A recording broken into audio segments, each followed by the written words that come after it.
Bledsoe, the councilperson for the 10th District, and today you'll find us out at Station 20. Fall is a wonderful time of the year. Kids are finally back in school. You feel some football and some fall festivals coming up, and it's one of the times we get to celebrate really the family and fall things. The weather is actually starting to change a little bit. You're having some outside barbecues, probably even some fire pits on the nights. I know that I certainly am. And one of the things that I love about fall is getting ready to celebrate the 150-year anniversary of the Lexington Fire Department. And today I'm joined with Chief Jason Wells. Thank you for being here. Thank you for having me. And we're out here at Station 20. It's one of the largest fire stations really in the city, and it's right here on Harrisburg Road. It's pretty well known. In fact, many years ago, right after 9/11, the fire station men and women of this actual Station 20 decided to give back to the community. In fact, if you'll notice, after 9/11, many people brought treats, snacks, and gifts as thank yous, really, for what the fire department has done, certainly in New York, but certainly here as well. And the fire station said to give back. So many years ago, almost 20 now, they started putting up lights, holiday lights, as a way to give back to the community and say thank you. I know it's one of the things that my kids love.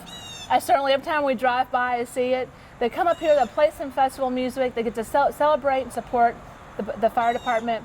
And they also bring toys and things that give back to the community. So this station is really integral, I think, to the South Side and certainly to the city of Lexington. Absolutely. So Jason, we're coming up on the 150th anniversary, and tell me just on a personal level, you're chief a little over a year and a half now, so what does it feel like and why is it important to you? Well, it's such a momentous occasion for our city and our department, and to celebrate 150 years of serving this community is such a neat thing. And to think about the transition of the fire service and where we've come from. Actually, September 7th, 1871 is when the city of Lexington took the controlling interest of the fire department from the insurance companies who used to run the fire department. So for 150 years now, the city of Lexington has been served by the Lexington Fire Department, and we're excited to celebrate this great occasion, but we're also excited to kind of move forward into the future and look at that. Sure, I get it.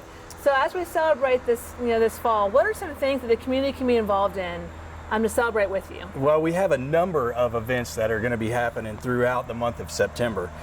So our kind of unofficial kickoff is September 18th. We're going to be hosting our retiree dinner, and that's a way that we can get a lot of our retirees back. We give them a state of the department address, and we also have a last call to recognize the retirees who've passed away since the last event. So it's a great way to honor the folks who came before us. And then on September 19th, Sunday the 19th, we really kick off our 150th celebration. So we're going to start with what we call a muster. And a muster is a collection of vintage or antique fire apparatus. We've got apparatus coming from all across the country. And they'll be meeting at the Regal Hamburg parking lot. And we'll be having this event where they actually have little friendly competitions. And if we're lucky, we'll get to see some of those steam engines operate, which is going to be really, really cool. Mm-hmm. And then that evening at 6 p.m., we're going to have a parade through downtown Lexington, right down Main Street. So a lot of those same vintage apparatus will be in the parade. It's going to be a great, great event. We have somewhere in the neighborhood of 10 floats from various stations that celebrate our history and tradition. So that's very exciting as well. Oh, I love it. Everyone loves a good parade. I know when I was growing up, actually we're hearing one right now. There's something special about seeing the history and how vehicles have changed, how the department has changed, and I hope you'll come down there on Sunday and just celebrate the rich history that Lexington has with that. In just a few days, actually, the 9/11 stair climb is happening, and I have been fortunate enough to participate alongside a number of officers, and during that time, it's a really neat thing for the department to raise awareness and really to honor who's honor due. So will you talk a little bit about the stair climb for me? Sure. So this year is the 20th anniversary of the tragedy of September 11th. And this year we, as previous years, will be hosting a stair climb to remember and recognize those brave firefighters that were working their way up the stairs of the Twin Towers. So the climb is the equivalent of 110 stories, which is the height of the Twin Towers. And we know 343 firefighters lost their lives that day, and hundreds more since of 9/11 related illnesses. So this is a way where we can kind of come together as a community, recognize their sacrifice, and also experience some of what they experienced. No kidding. One of the neatest things I thought most meaningful for me was carrying someone's name. Yes. And having that name as you walked up the stairs, Yes. and knowing that that individual gave their life that day, and ringing the bell on their honor. Really makes it personal. It was really, it's really special. So if you can join us on that night, it's Thursday. We'll be at UK Stadium, and there's something really special, I think, really unique about watching everyone walk around that stadium in solidarity, really. And I carried a hazmat suit. I hope I'll do it again this year. It's something really special, and I hope you'll join us for that. One of the things that we talk about is you're raising some awareness for the blood drive as well. So Yes. talk to me a little bit about why that's an important thing for the fire department to partner with the Kentucky Blood Center. Well, this was kind of a unique idea, and it's something that we're very excited about. Since we're celebrating our 150th anniversary, set a very lofty goal of collecting 150 pints of blood on this day. So we are partnering with the Kentucky Blood Center. We're excited that the blood is going to be staying local. So that's something that was meaningful to us, and to really encourage the community to come out.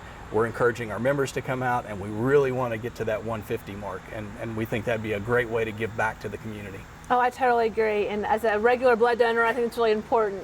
So I'll be doing that today, and I just wanted to say, if you have an opportunity to come out and support our fire department this month, please do so. The men and women of the fire department have done a phenomenal job in serving our community and do great work. Really, there's so much we could talk about, but I just want to say that. Come out and celebrate us. I want to thank you for being with us Absolutely. today. I hope you'll come out and support the men and women of Fire Station 20 this fall, and certainly as we get ready for the holidays. We're going to go over to the Kentucky Blood Center and take a look. Welcome back to Talk of the 10. You'll find me here at the Kentucky Blood Center. And one of the things, I used to think I knew a lot about donating blood. In fact, for a number of years I have. My father had terminal cancer, and so for a long time he did take blood transfusions, and it felt really important to me to give back. Blood is one of the few things that we can't create anywhere else. We have to give it. It's a life-saving gift. And then I joined the Kentucky Blood Center board a few years ago, and I realized there was a whole lot more I did not understand. So I'm so excited that Lexington Fire Department is partnering with the Kentucky Blood Center to try to get 150 gallons of blood for the use in Lexington. And I'm joined here by Mandy, who's with the Kentucky Blood Center, so thanks for joining us. Thank you. Why don't you talk a little bit about what is the KBC's blood mission and kind of your reach? Yeah, so Kentucky Blood Center was started, more than 50 years ago as a local organization to supply blood to the Lexington hospitals. Since that time, we've grown tremendously. We now supply blood to 70 hospitals throughout central eastern Kentucky, and actually as far away as Paducah. So our reach continues to grow. We provide those blood products, and our goal really is to get local donors to give blood to local hospital patients that need it. So this might be things you think about: a trauma patient. It could be a cancer patient who needs transfusions. A lot of people don't know how often cancer patients who are doing treatment need regular blood transfusions, platelet transfusions. So our goal is to help collect that blood locally, process it safely here in our state, and make sure it's available to those patients who need it. You're exactly right, and I had no idea how much it matters to people here. It's not shipped someplace else. The blood that's donated here really does stay here. Absolutely, and when you donate with us, we actually even have a cool new feature. When you donate blood, and your blood, if you allow us to text you, so you have to opt into that texting feature. When your blood gets shipped to the hospital, you'll get a text message letting you know that your blood is shipped and which hospital it went to. So it really makes that local connection. When we first kind of started triggering that system, my blood went to the hospital in my hometown of Maysville, where I'm from, and I thought, man, it really could have gone to someone I know. And so you never know who that person could be that you pass in the mall or at the grocery store that needed the blood products that you gave. And so I love that feeling of knowing that I didn't just save someone, I saved someone who might be my neighbor. I think that's so fantastic. And one of the initiatives that started a little while back was kind of give one more time. And so I know that that's something that I gave regularly for the last number of years, but it's one of those things what you do, then you think, I need to go do that. And so making that commitment to give one more time a year than you have been given really does make a big difference. Absolutely. If everybody gave one more time a year, we would have no blood shortages. And we tell people all the time, it's, a lot of times you may only think of us at the holidays or at, a Memorial Day or when we're giving away a free car, things like that. But if you were just to make one more appointment on your calendar, give twice a year instead of once a year, or 3 times a year instead of twice a year, it really would prevent blood shortages during all of those peak seasons. You're exactly right. And we're so excited to partner with the Lexington Fire Department. What does that mean for you all? Oh, it's so great for us. You know, the fire department is obviously saving local lives as well. We kind of feel like our missions really align.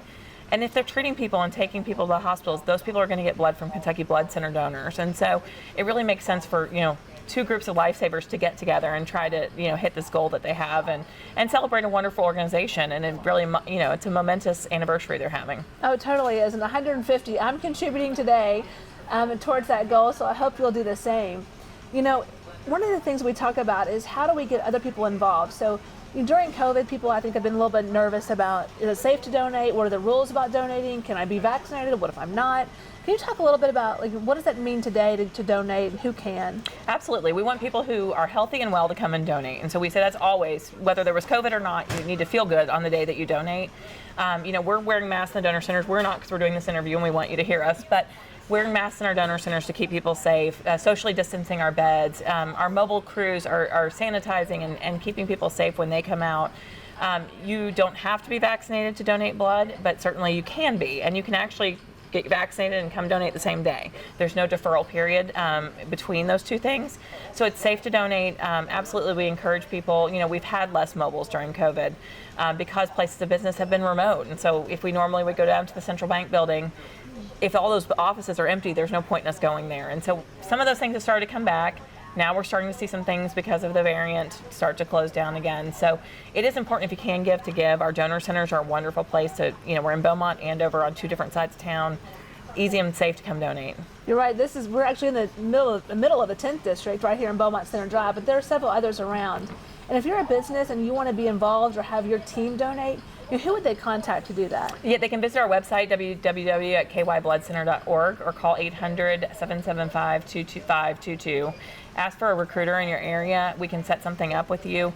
If your business isn't large enough to host a drive, what we'll do is oftentimes maybe encourage you to partner with other businesses in your area. So if 3 or 4 businesses are all together and all their employees want to donate, we can bring a bloodmobile and park in a central location. So there's lots of ways we can be creative and help, or we can host you in center. We do a lot of business drives in center, especially during COVID. Lexmark employees were coming in. So lots of different folks we're kind of just encouraging their people who are working remotely to head to our donor centers. That's a great idea. It's so easy. Now the app really does help. I mean, you can do that quick link online like I did this morning, walk right in, they scan it, and you really save a lot of time doing it. It doesn't take very long to donate. No, exactly. The quick pass is something you can do on the day, the actual date. So after midnight on the day you're going to donate, you fill out all those health history questions, and that takes about 15 minutes to do it in a center. So that saves you 15 minutes of time in our donor center. So it's a great thing to do. And look, and she's already done donating. I'm already done. So in the few moments that we've been here talking, I was able to save 3 lives. And I really think it's an invaluable thing. I mean, our bodies are such an amazing thing. And being able to do this really just takes personal sacrifice and making the time to do it and giving the life to somebody else who needs it, especially those here in Lexington, really makes a big difference. So I hope you will really consider joining and donating towards the 150 goal. And it's such an honor and privilege to be here. I love serving on the Kentucky Blood Center board. And you can donate and sign up to make sure your donation goes towards the Lexington Fire Department's anniversary drive. Thanks for watching Talk of the 10th, and we'll see you soon.